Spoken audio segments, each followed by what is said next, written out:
Hello guys, my name is Siddharth Varde and this is Fundamentals1 Mat1 Answer3.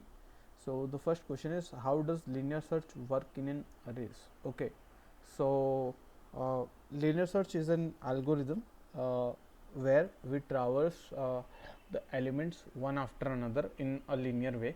Okay, so it would have a time complexity of O of n.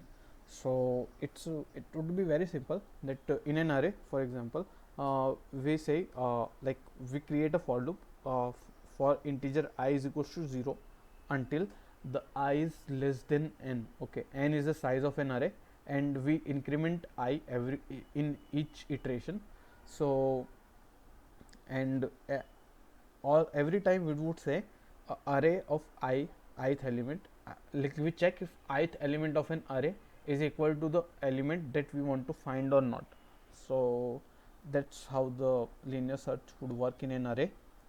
How to find the frequency of a given element in a sorted array? Okay, so first of all, it's a sorted array. So let's say, for example, we have 1 2 3 3 3 5 and 4. Okay, sorry, then it would be 4 and 5, right? So it's a sorted array. So all the elements that has a similar value would come next to each other, right? They would come together. For example, 3 3 3, so those three would be come together. Okay, so that would be like to find the frequency of an given particular element would be very easy. We would traverse from 0 to until n. Okay, and what we would say is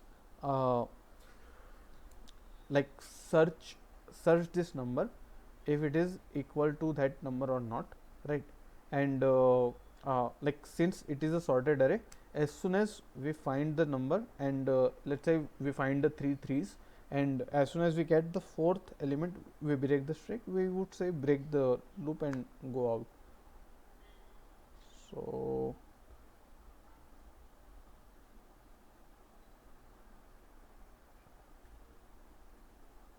I guess that is it. Thank you.